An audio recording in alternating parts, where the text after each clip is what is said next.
रोको रोको मोदी जी, अपने भैंसे को रोको, यहीं पर रोक लो। अरे ये आवाज कहाँ से आ रही है, कौन बोल रहा है? अरे आगे बढ़े चले आ रहे हो मोदी जी, अपना भैंसा लेके। पीछे देखो योगी जी है। जी बोलो योगी सर जी, अब क्या बात हो गई? पहले मैंने ऑटो रिक्शा लिया, उससे तुम्हें दिक्कत हुई, उस पर तुमने चालान काट दिया तो उसे मुझे बेचना पड़ा। उसके बाद मैंने बस खरीदी, उस पर भी तुमने चालान काट दिया, वो भी मुझे बेचना पड़ गई। फिर मैंने 2 बैल खरीदे थे, बैलगाड़ी चलाता था, उस पर भी चालान काट दिया तुमने, उन बैलों को भी मुझे बेचना पड़ गया। अब ये मैं भैंसा खरीद के लाया हूँ, भैंसा गाड़ी बनाऊंगा, अब क्या दिक्कत है तुम्हें? अभी तो मैं भैंसा लेके घर भी नहीं पहुँचा हूँ, क्या रास्ते में ही चालान काटोगे मेरा? हाँ मोदी जी, तुम्हारे भैंसे का चालान काटना पड़ेगा, मुझे काटना पड़ेगा, काटना जरूरी है। किस लिए? अब क्या गलती कर दी मेरे भैंसे ने, बताओ क्या बात हो गई? तुम अपने इस भैंसे को अपने पास नहीं रख सकते, अभी तुम रास्ते में ही हो, अभी घर तक नहीं पहुँचे हो। हमें खबर मिली है तुम अपने इस भैंसे को मार बहुत रहे हो डंडे से। अरे मैं पिछले गाँव से इसे खरीद के ला रहा हूँ और इसके ऊपर बैठ के आ रहा हूँ। ये भैंसा अपने पिछले वाले मालिक को छोड़ के आया है तो थोड़ा गुस्से में है, सही तरीके से चल नहीं पा रहा है, घर मेरे आना नहीं चाहता, इसीलिए इसे 1-2 डंडे मार के लाया हूँ। लेकिन मेरी छोटी से छोटी बात को आपको कौन बता देता है? ये जरूर इस राहुल का काम होगा। अरे मेरा कोई काम नहीं है मोदी जी, मैंने बिल्कुल नहीं बताया है नहीं योगी जी को। अच्छा वो सब बात छोड़ो, ये बताओ तुमने अपने इस भैंसे को मारा नहीं है?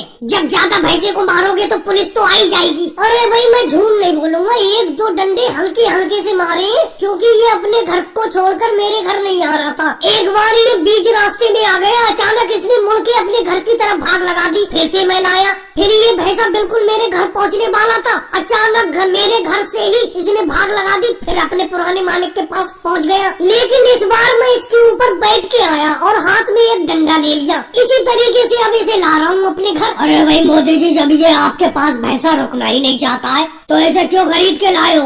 ऐसा आया भी ये पिछले मालिक के प्यार को भूला नहीं है, जब मैं इसे बहुत प्यार करूंगा, अच्छी तरीके से इसे चारा खिलाऊंगा, ये मेरे पास रुक जाएगा। आप जाओ, टेंशन मत लो।